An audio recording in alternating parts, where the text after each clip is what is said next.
Hello, everybody, and welcome to the latest edition of the Boston Source Radio Show here on September 11th, 2022. I'm your host, James Bell, the leader of the Boston Source on social media. Of course, you can follow us on social media through Instagram, Twitter, Facebook, and through the YouTube channel. You can subscribe to the YouTube channel. We really appreciate it.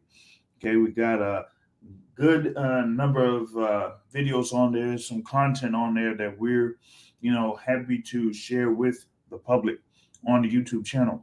But in this particular episode, of course, we're going to be talking about the upcoming fight card, September 17th in Las Vegas, as you have the third installment of Saul Canelo Alvarez, or as I say, Santos Saul Alvarez Barragan versus Gennady Golovkin.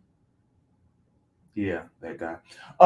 For the undisputed super middleweight championships, that is the main event in the card at the T-Mobile Arena in Las Vegas, Nevada.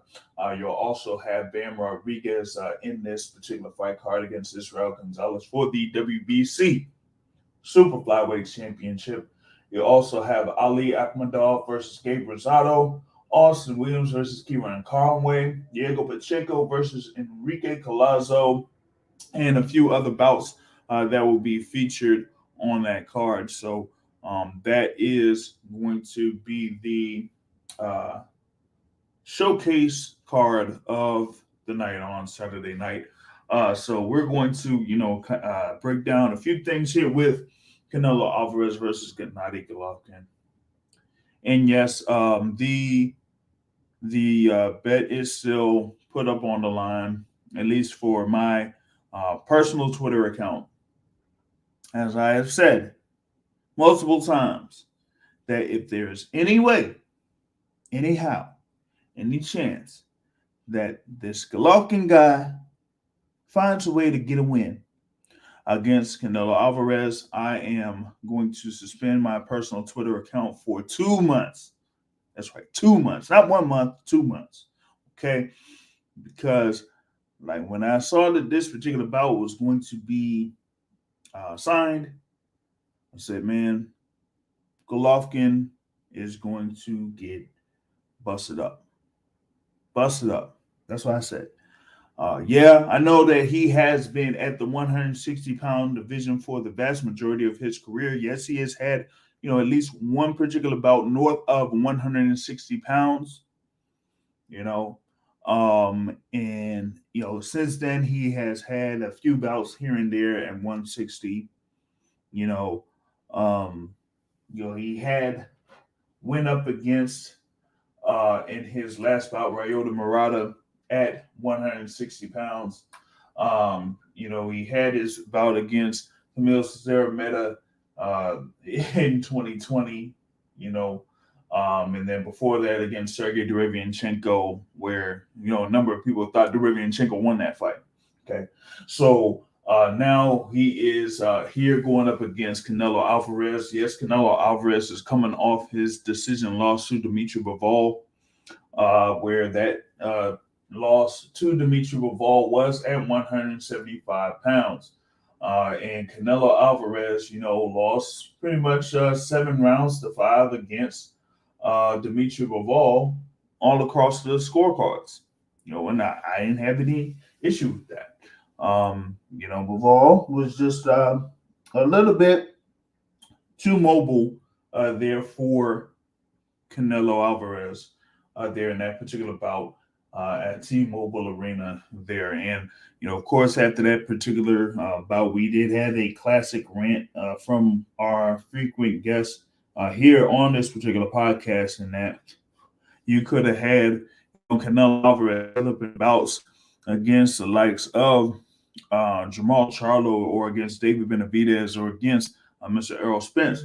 But, we chose a different path, a different route, different direction through his trainer and his manager there in Eddie Reynoso, going with the route of, fighting under the DAZN banner, okay, and Eddie Hearn. But of course, the guest wants to place all of the blame on Eddie Hearn when Eddie Hearn isn't the guy that controls Canelo in his career. It is Eddie Reynoso. So with that being said, now you have this second bout that is on this path here under the zone. It will be under the zone pay-per-view. Um, and it is against Gennady Golovkin. And yes, it is for the undisputed super middleweight titles. Yes, Canelo Alvarez became the undisputed super middleweight championship with his victories over Billy Joe Saunders and Caleb Plant last year to get those remaining belts. Now, here he is back around 168 pounds against Gennady Golovkin, who has only had one particular bout north of 168 or 160, excuse me, and that was against Steve Rolls. Okay, now what does that mean for Gennady Golovkin? Now, for the good part of his career, he has been, cutting down to get to 116. Now he doesn't necessarily have to do that. So when it comes to the weigh-ins or what the weight is going to be for Gennady Golovkin, he wouldn't have to cut down, too much there. He could be around 164, 165 and not have to worry about cutting down any more weight. So it would work more on him to basically be there as far as like his punching power. But I am concerned about his mobility. I think that his mobility will be kind of like more limited here in this instance against Canelo Alvarez. Now, will that kind of like matter that much against Canelo Alvarez? I'm not sure. I mean, we got Canelo that has kind of like spent the majority of this last few years not being very mobile. So to speak, sitting down on a lot of his punches, kind of like staying in the pocket, blocking, shifting around, having his movement with his feet be a 1-2, 1-2, 1-2, forward, backward, 1-2, not shifting, over to the left or to the right, just 1-2, 1-2. So he would be most likely blocking a lot of punches, rolling with a lot of the punches, like in the first couple of fights that he's had against Gennady Golovkin. But now with it being at 168, now with it being against a guy that is, right there at 40 years old, and it has been, it would be around 4 years since their last bout, 4 years, okay, that, these two guys have faced each other. So you got, I think that is going to be something where, Canelo will try to get everything out of his punches against Gennady Golovkin. Yeah, I know that he probably saw what happened in the bout between Golovkin and Ryota Murata, and that, Murata kind of like did tag up Golovkin a little bit before Golovkin was able to, overwhelm Murata over the course of those 9 rounds to get the stoppage victory. But, having these bouts against Steve Rolls, Sergey Derevianchenko, Kamil Cesar-Meta, and Ryota Murata, that's something in comparison to, what, Canelo has done against the likes of Daniel Jacobs, Sergey Kovalev, Callum Smith, Ebony Yildirim, Billy Joe Saunders, Caleb Plant, and Dimitri Bivol. So, on the flip, you had, Canelo Alvarez be very active. And I didn't even include that Rocky Fielding bout that was months after Canelo defeating Gennady Golovkin in 2018. So Canelo has been in the ring, pretty much, being one of the more active fighters, not only in the, within the divisions of 160 and 168, but pretty much in boxing. I mean, you have about, 2 fights a year, with the exception of 2020, and we know what happened with that. But, with him having, 3 bouts last year, 1 bout already this year, and then going up here against Gennady Golovkin, that is going to be something to have that type of activity, over the course of your career. And I know that, he has had nearly, This is going to be his 62nd professional bout, Canelo Alvarez, and he has been in the game for a long time, over 17, going to be 17 years as a professional. So, I'm thinking here that he is looking to try to make this a definitive result against Gennady Golovkin. And that was pretty much what I have posted here for the topic of discussion for this particular episode, is that will we get a definitive result in this particular bout, in this trilogy? We've had multiple instances where you've had trilogies, or any time that we've had 3 fights or more in boxing. We've had rivalries such as Evander Holyfield versus Riddick Bowe. Of course, we've had the classic trilogy of Muhammad Ali versus Joe Frazier. Of course, you've had fights in the lower divisions like Gotti versus Ward, Barrera versus Morales. You've had stuff where more than 3 fights, such as Manny Pacquiao versus Juan Manuel Marquez, and yes, you've had Pacquiao versus Morales as well. So this one here, we're trying to see if we're going to have some type of definitive results.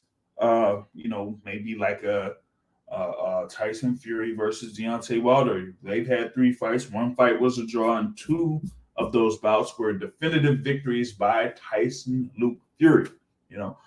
So here it's almost like, okay, are we going to have something to the point of maybe it's kind of like that, where you could have Canelo Alvarez have 2 victories? Or would it be to a certain extent, which I don't want to even think about, that Gennady Golovkin could have a way to defeat Canelo Alvarez and become undisputed super middleweight champion? That's something that I really just don't, I couldn't really picture it. It's not that, it's, with Golovkin kind of like having his second fight at the super middleweight limit, or the super middleweight division. It's more of, like I was saying, with Canelo Alvarez being a more active fighter over the course of the 4 years since their last bout. And I'm like saying, hey, Canelo, is just looking at this as like, okay, we had this thing signed up. They were trying to make this fight, ever since Golovkin had the deal with DAZN, after Canelo had his deal with DAZN, back in 2018, after, that second bout in HBO kind of like said no more to covering boxing on their network. So now it's like, okay, Golovkin has had these fights against these guys, like I said, against Derevyanchenko, against Steve Rose, against Camille Cesar-Meta, against Raul Murata. When people have been asking or looking for him to have fights against guys that are a higher level of competition, against a Demetrius Andrade, against a Jamal Charlo, shoot, even if it was against a contender like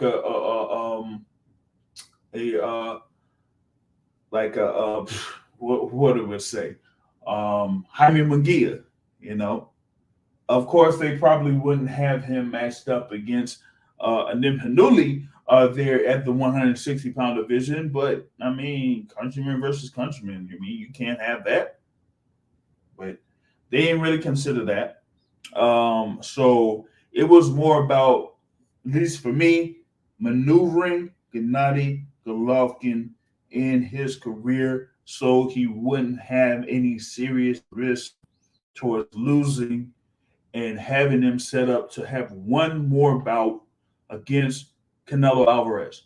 So, okay, now he gets what he's been looking for. I mean, what will that mean for him? Will that mean that, with a win or a loss, will that mean the end of Gennady Golovkin's career? Because think about it. I mean, hey, you lose to Canelo Alvarez.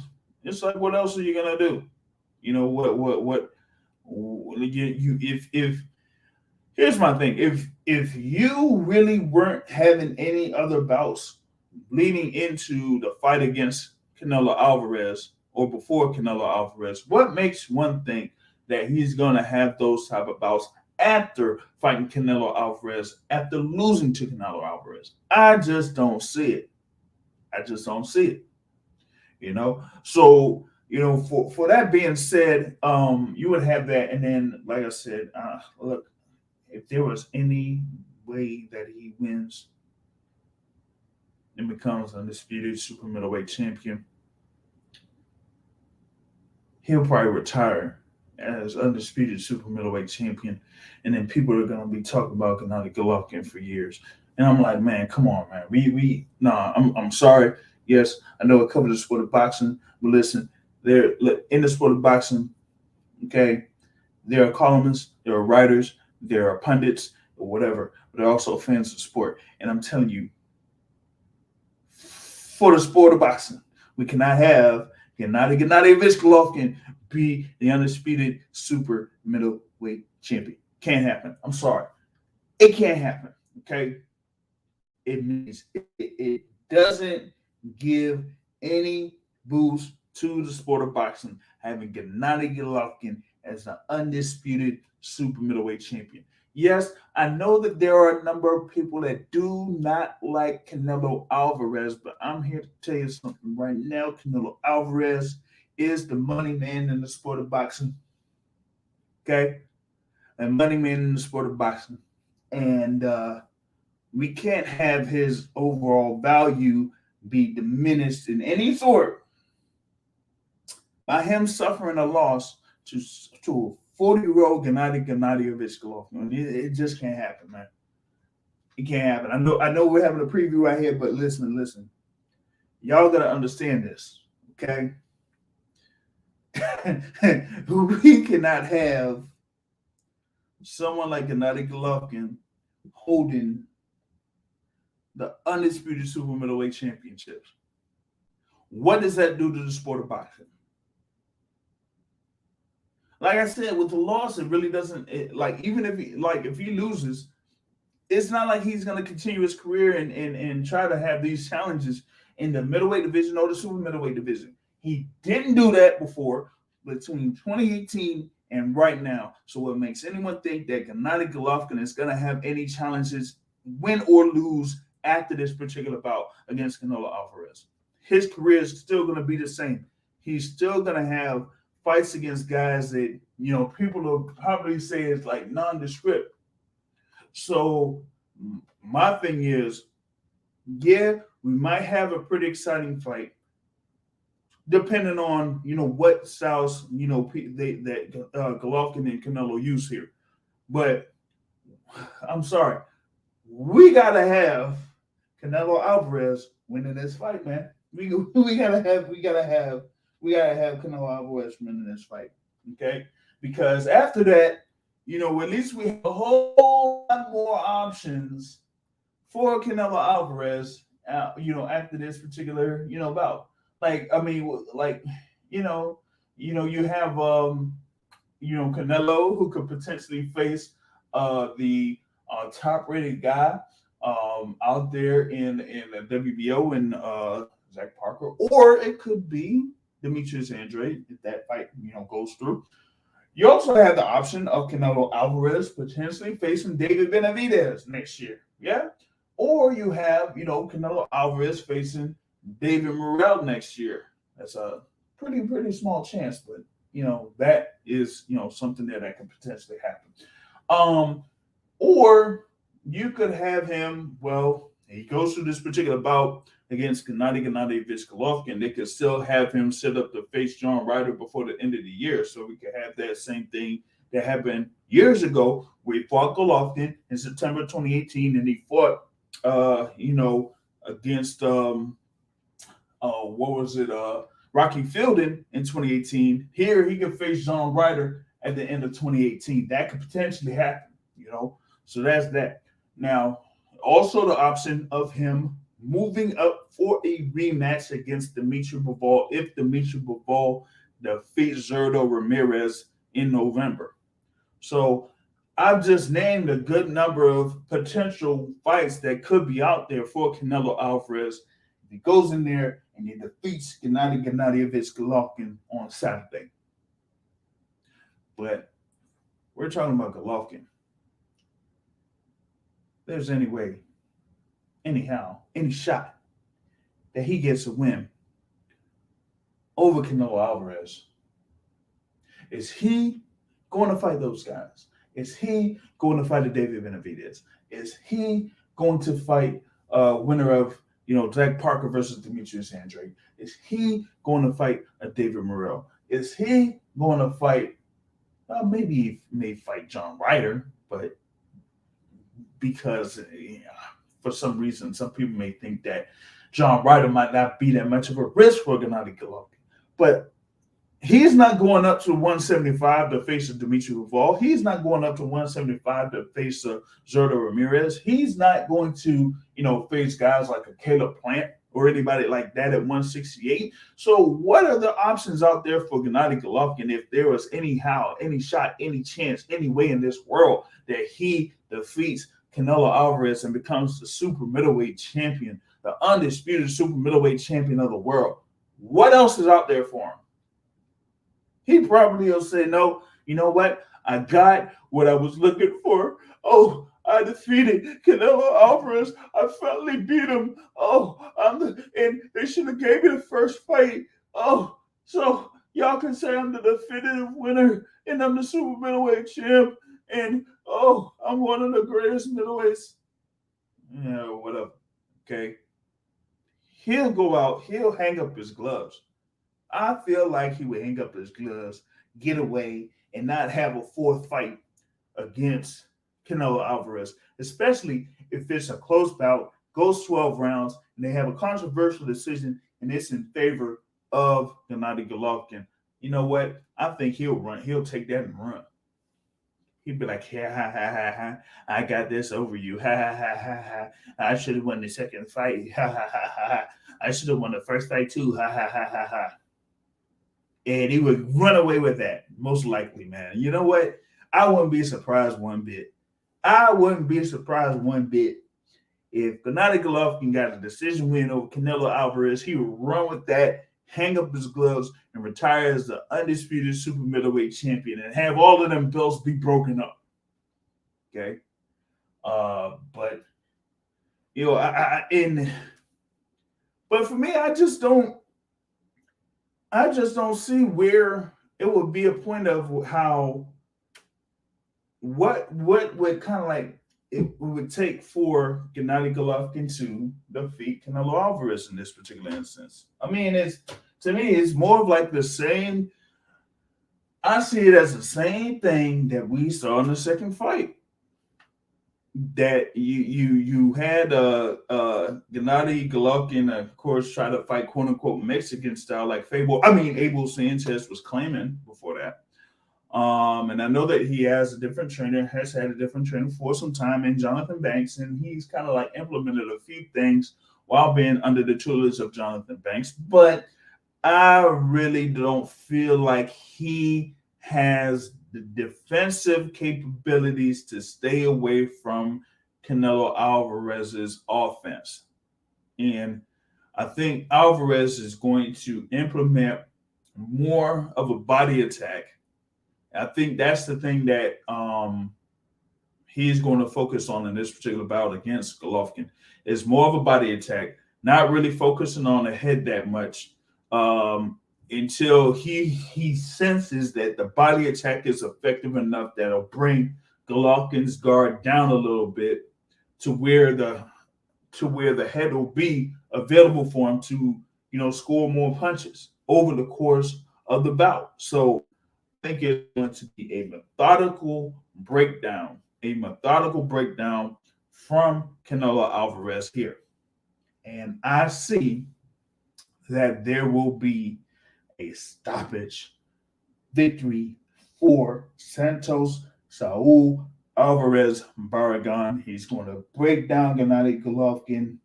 He's going to be more confident in what he can do against Golovkin. He is going to catch Golovkin's offense, come back with counters, and then be able to execute more on his offense, because Gennady Golovkin is not a Dmitry Bivol by any stretch of the imagination. He's not going to be able to move in and out. He doesn't have that reach advantage. He doesn't have that height advantage that Dmitry Bivol had. And like we've been saying multiple times, he's going to be there at 40 years old. What are we going to see from a 40-year-old Gennady Golovkin that's going to make it much different than what we saw in a 36-year-old Gennady Golovkin? That is the question now. What are we going to see in a 40-year-old Gennady Golovkin that we didn't see with the 36-year-old Gennady Golovkin? Is what he's had under the tutelage of Jonathan Banks enough to have him get a somehow, some way, a victory over Canelo Alvarez in this instance? Like, it's gonna have to be something where, man, I don't know, man. Like a freak injury or something. I mean, I don't know, man. I don't care, man. It's gonna be like some type of freak injury or something suffered by Canelo Alvarez. I'll say, hey, we don't have it. It's not in the cards for Canelo Alvarez or something like that. But man, I just don't. I just do not see it, man.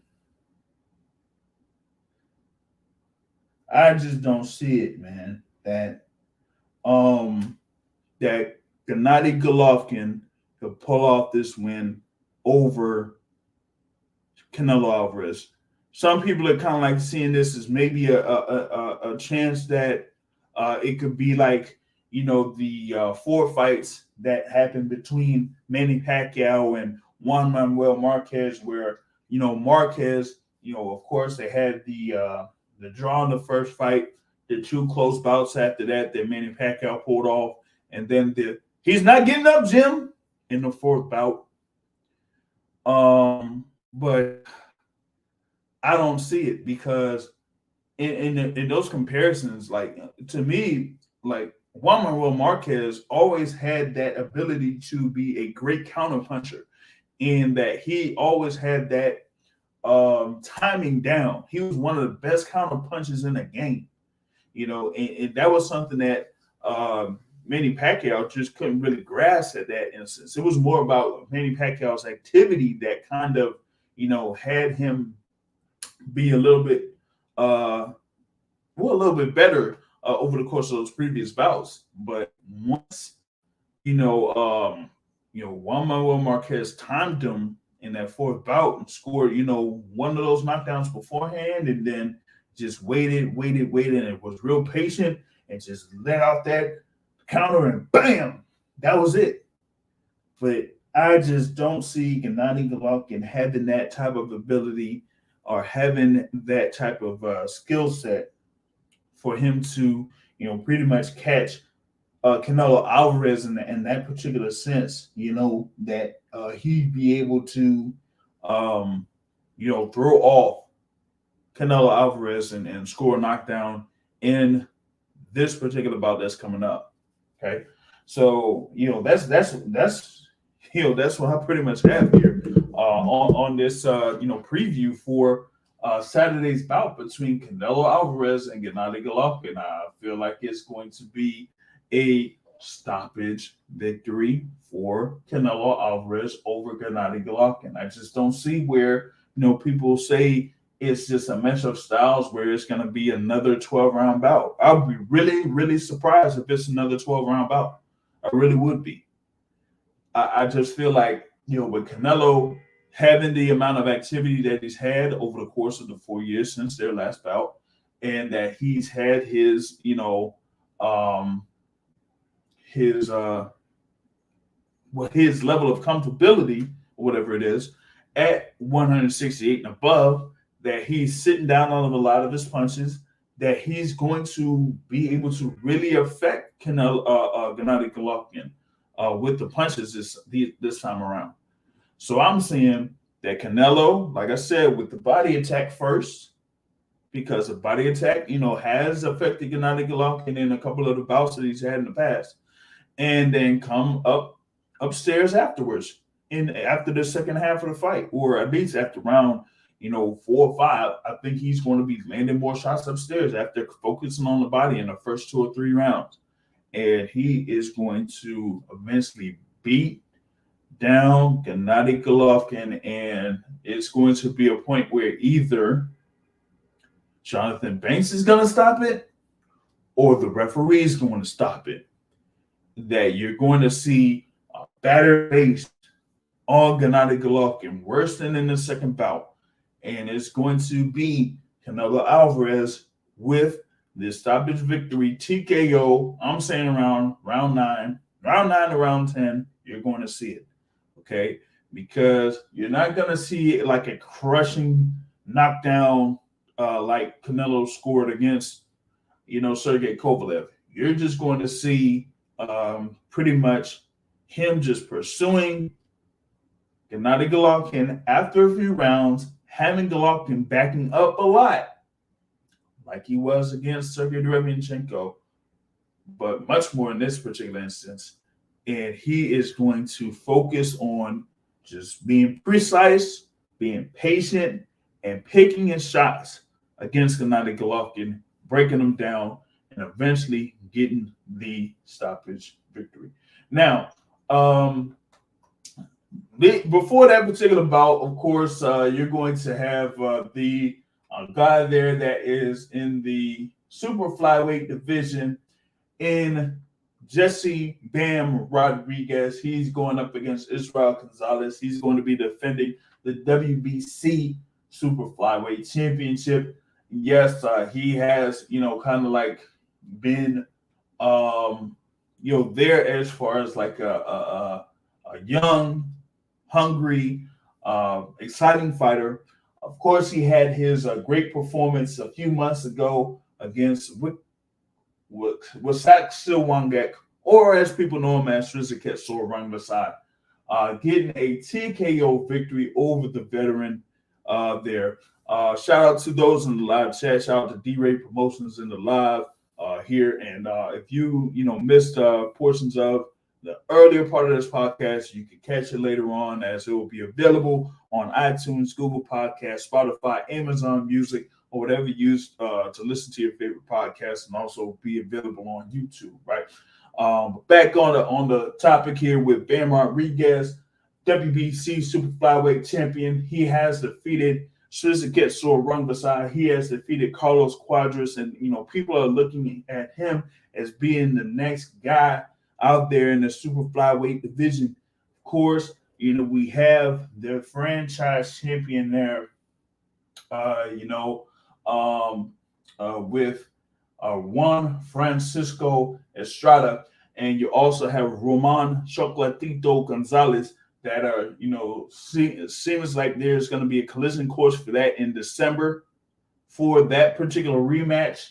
Of course, that's going to be a really, really big bout there in the super flyweight division. I think that's going to kind of like determine, of course, who is going to be the top guy in the super flyweight division. But Bam Rodriguez is, like I said, one of the more exciting fighters there in the super flyweight division, or pretty much within the divisions below 122 pounds. And he has, his bout where he's going to be defending his title against Israel Gonzalez. Israel Gonzalez there comes in with a regular 28 wins, 4 losses, and 1 draw. Has only lost by knockout or stoppage once. In those 4 losses, he's had, 3 of the past 4 fights he's had unanimous decision victories.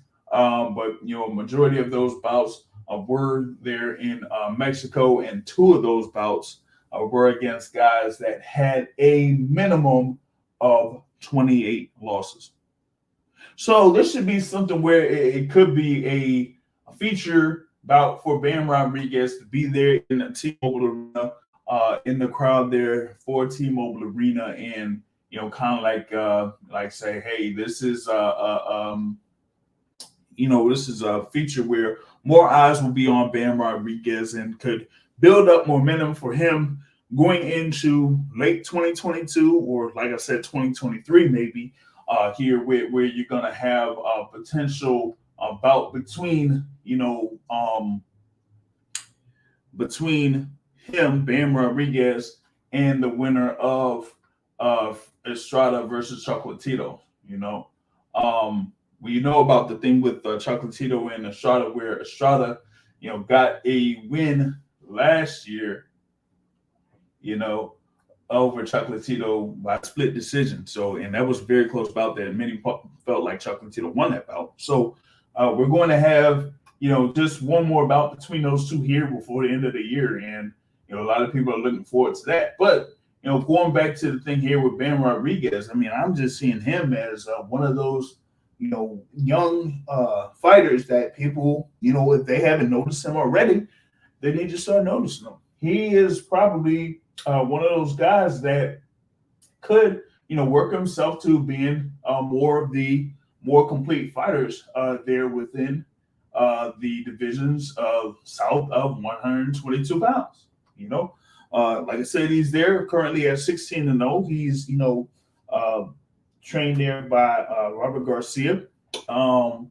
And at 22 years old, he's, the sky's the limit for him. So facing some of these guys, like I said, that have been part of the super flyweight division for multiple years. And now he's, going up against Israel Gonzalez here in between, I guess, his bouts with Quadras and Srisaket Sorungbasai. And like I said, he's likely going to face the winner of who comes out of Juan Francisco Estrada versus Roman Chocolatito Gonzalez. So, I mean, I think that that would, it would like create a really, really, really big bout there for that particular division. So, looking forward to seeing what Bam Rodriguez does here on September 17th here against Israel Gonzalez as he defends the WBC Super Flyweight Championship. You'll also have Ali Akbandal versus Gabe Rosado there in the super middleweight division. Akbandal had his late loss to, at the time, the IBO super middleweight title, or who became the super middleweight champ for the IBO at the time, Carlos Nagora in 2020, lost by KO in the last round. Has had a couple of bouts since, and now it's going up against the veteran Gabe Rosado. Of course, Gabe Rosado had his upset win over the bully Bekmatier Kuziev last year, but had bouts against Jaime Munguia and against Shane Mosley, where in this bout against Shane Mosley, he lost by majority decision. And this was like, earlier this year. So this is like his second bout against Ali Akmadov. This is for like some version of a super middleweight title. And it's a 10-round bout. I don't know how you have a version of a super middleweight title and it's only a 10-round bout. But I mean, it is what it is on that, I guess. I mean, both of these guys, have had more than 18, 19 bouts. So why not, and like I said, I mean, these guys have had 12-round bouts before. So why is it not a 12-round bout? I don't know. Maybe the IBF could answer that question, But that is, one of the other bouts there in the, I guess this might be in that pay-per-view portion. You also have Austin Ammo Williams there at 11-0 going up against Kieran Conway, who comes in with a record of 18 wins, 2 losses, and 1 draw. That will be for a version of the middleweight title for the WBA. I guess that would kind of like say, hey, maybe he could the winner of this could kind of like put himself in the mix in the middleweight division. But we all know how the middleweight division has gone over the past few years. Really haven't had much progress on it. Of course, they have recent news for the WBO version of the middleweight title. So here with the WBA, we know that that Golovkin guy has the IBF and WBA versions of the middleweight title and moving up to 168 to face Canelo Alvarez. So, whoever comes out of this, I'm not sure what that means for them as far as like being a contender in the middleweight division. But this is like, one of those scraps where you have, two guys that are, trying to get in as far as like being a contender in the middleweight division. And seeing where they're at this particular point of their professional career. So, it might end up being a pretty good scrap, or, it might end up, not really being much of anything. I mean, who knows? But I think people are kind of like leaning towards Emma Williams as one of the guys that could potentially be a good young contender there at middleweight. But we'll have to see how that goes with him against Kieran Conway. We also have Diego Pacheco coming in there at the super middleweight division, going up against Enrique Collazo for yet another version of a title, regional title, man. I mean, we got a lot of belts, man. A lot of belts on the line, whether it's a world title or regional title, man. We got it's like a Floyd Mayweather says, man. My thing is this: we got too many belts. We got somebody with a title, and then you got somebody else that says they're a champion, and then another guy that says they're a champion. We got to consolidate this, man. We got to do this. I know that these sanctioning bodies, are getting money, but we gotta cut this stuff out, man. Like WBC United States Super Middleweight title. I've never heard of no United States. The only time I've heard of a United States title is when you had what it was, the U.S. title, in WCW, is that what it is? Yeah, the U.S. title in WCW, you got the TV title, you got the U.S. title, and you got, why are we doing this in boxing? Come on, man. Why are we doing this in boxing? Okay? I don't know about that, man. We gotta do something about that. And we also have bouts including Mark Castro going up against Kevin Montiel Mendoza, Aaron Aponte against Fernando Angel Molina, and Anthony Herrera against Delvin McKinley. That is the complete card for September 17th, T-Mobile Arena in Las Vegas, headlined by Canelo Alvarez versus Gennady Golovkin for those undisputed super middleweight titles. So that, kind of goes over that particular fight card. We were, supposed to be talking about the results of a fight card that was scheduled to take place on Saturday over in the UK.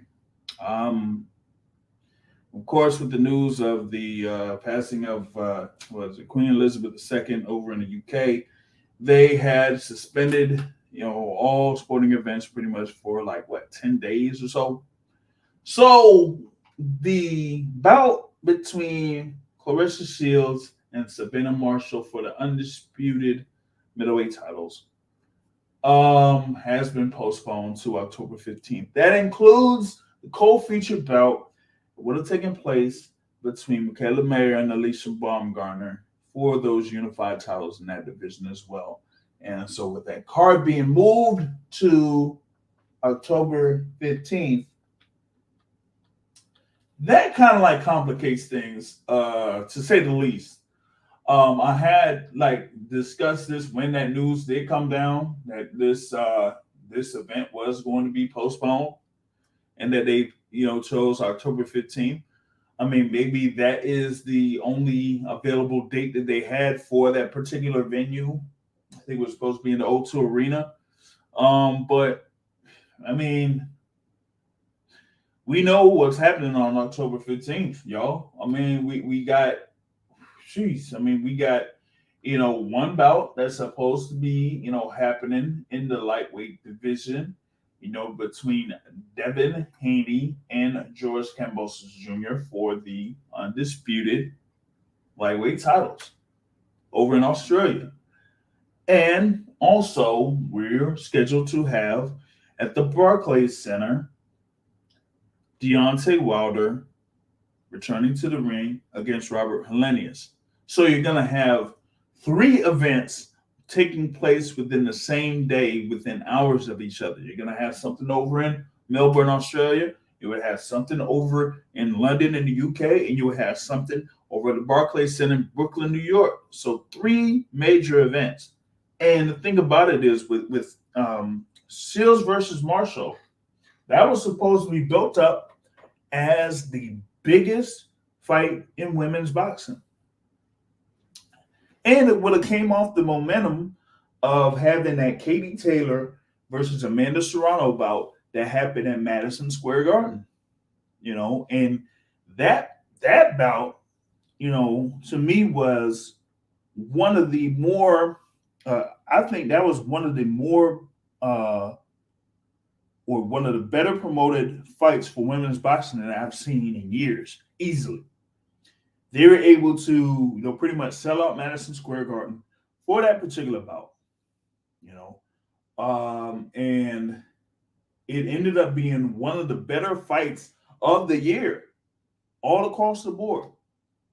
And for this particular bout between Shields and Marshall, it's supposed to be a grudge match. Of course, we've heard all the stories. Oh yeah, Savannah Marshall defeated Claressa Shields and the amateurs, gave her only and lost in the amateurs. Blah blah blah blah blah. So this should have been a really really big bout, but I've been hearing some buzz that this isn't, that it hadn't been getting the attention that it should be getting. Whether it's in the UK or in the US, that it hasn't really been getting the attention that it should be getting. And for me, I'm not sure how some fans kind of view it. I hadn't checked what was going on as far as tickets moving or whatever it was in reference to the card overall. But now it being on October 15th, what does that mean as far as overall interest from boxing fans all over the world, or within the UK or within the US? I know that with this delay happening, I had chatted with Demetrius Lee, the promoter for Claressa Shields. Of course, Demetrius Lee leads Salida Promotions, and he said that with this being a delay, it's pretty much a month delay. What's going to happen is those fighters are going to go back, home, for and rest for a few days, get acclimated to coming back home, and they're going to go right back into camp for a couple weeks. So now you're going to have a majority of these fighters going home after all that they've done. And, promotions, they went out there, they done had the workouts, public workouts. They pretty much had a closed circuit weigh-in on Friday. And then hours later, the news came down, boom.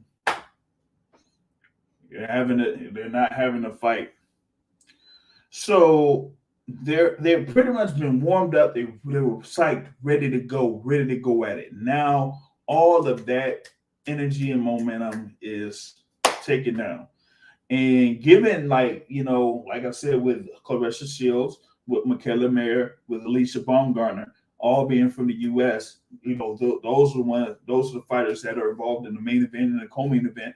They have to come back over to the U.S., long flight over to the U.S., have a couple days rest, get acclimated to the time change and the climate and everything like that. Get right back into camp for about a week and a half, 2 weeks max. Then fly back over to the UK.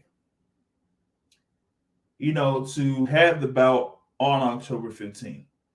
That's going to be something. I think that's going to be a little bit of a factor for these fighters and may affect the performance somewhat for some of these fighters.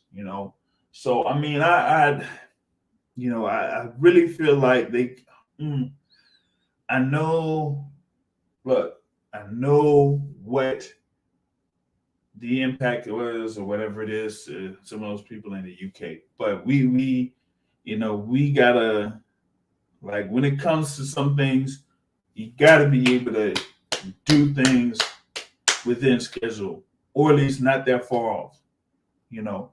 But like I was saying before, if the O2 Arena was not available, like the following week or the week after, or like I said, the week after, guess that October 15th was the only available date for that particular card to fit at the O2.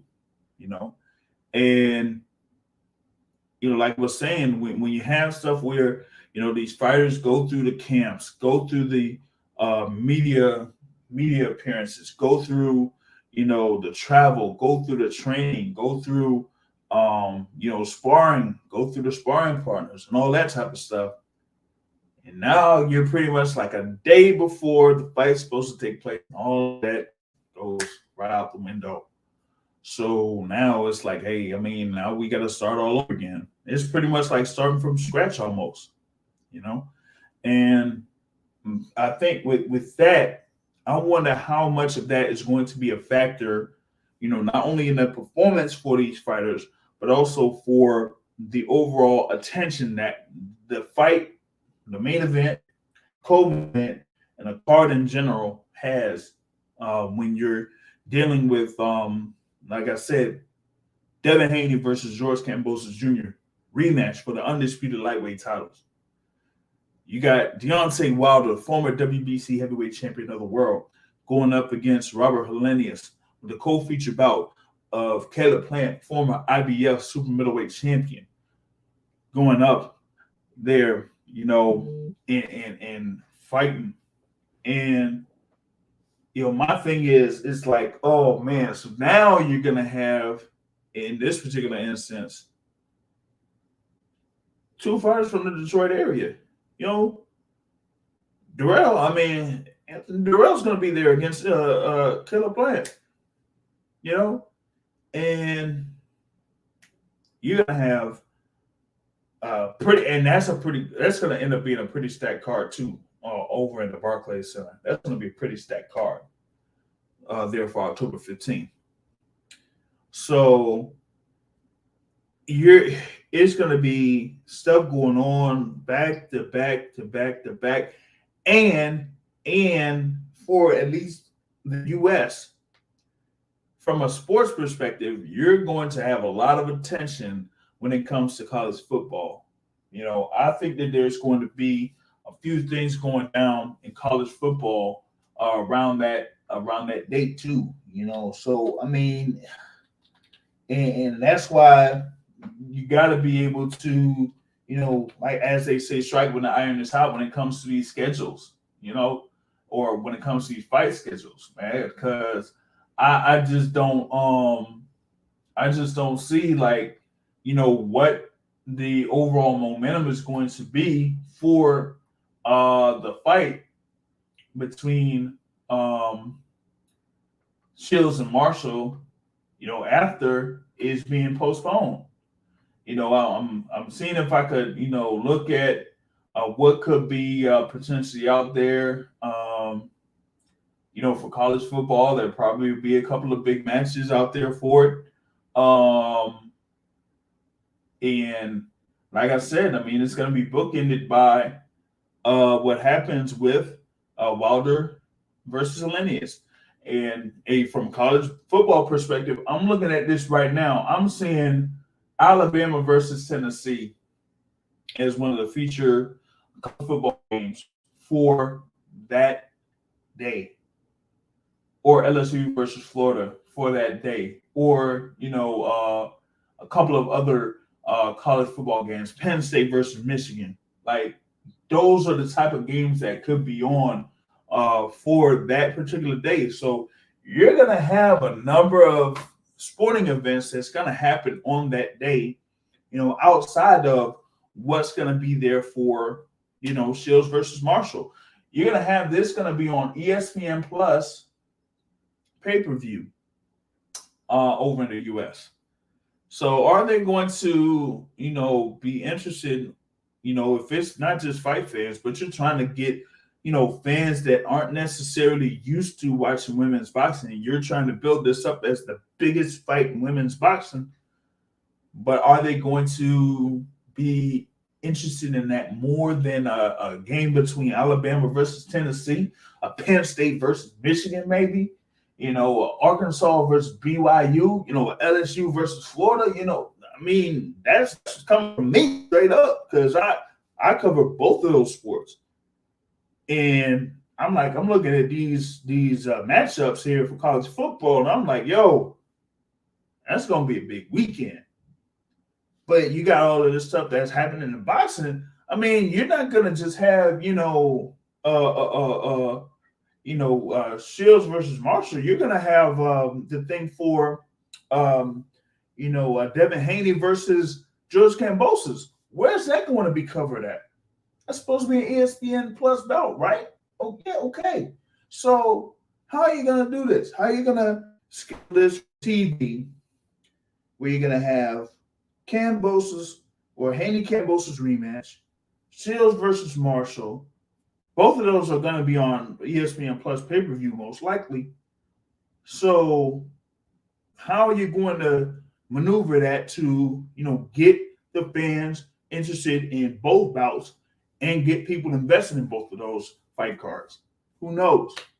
But I think that there is a real factor, when it comes to rescheduling Shields versus Marshall and putting it at the date of October 15th. That really affects that fight card. That really affects that fight. And they better have some type of real good plan to really push this bout big enough to where it gets even more interest than it already has right now. And yeah, I know that, hey, one of the promoters is one of the biggest supporters of the boxing source, but we got to see what it's going to take to get as much interest as possible for the particular bout between Claressa Shields and Savannah Marshall, so that a lot of people are able to watch this bout or, talk about it like they talked about Katie Taylor versus Amanda Serrano. Because, even with Taylor Serrano, I think even that going into that bout had more of a buzz initially than this one did. And it shouldn't, but I feel like it did. Hey, if I'm wrong, maybe I'm wrong. But that's how it kind of like it looks like to me, So, I mean, that's what I got for that. And, outside of that, that's pretty much, what I got here for this particular episode of the Boxing Source Radio Show. For next week, we're going to be breaking down Canelo-Golovkin 3 and the fight card. And like I said, man, Gennady Golovkin better not win that fight. Listen, like I said, man, if there's any way that Gennady Golovkin wins that fight, my personal Twitter account will be suspended for 2 months. Okay. I'm suspending the account. I'm shutting it down for 2 months. Because listen, man, there ain't no way, dog. Ain't no way Gennady Golovkin is supposed to be beating Canelo Alvarez at this particular point of his career. Ain't no way, dog. And I'll go. I don't care, man. I'll go into a full-fledged investigation if there's any way Golovkin to win that fight there. But with that being said, that is the end of this particular episode of the Boxing Source Radio Show. Like I said, we'll be right back at it for the following Sunday for the live session. And thanks for all that will be listening to this particular podcast. And be sure to subscribe to the podcast, whether it's on iTunes, Google Podcasts, on Amazon Music, whatever you use for your favorite podcast. And also check out the YouTube channel where we have content available for boxing fans there. But with that being said, like what I say at the end of every show, the point of boxing is to hit and not get hit, not to stand and trade. On that note, folks, I'm out. Have a good evening, everybody.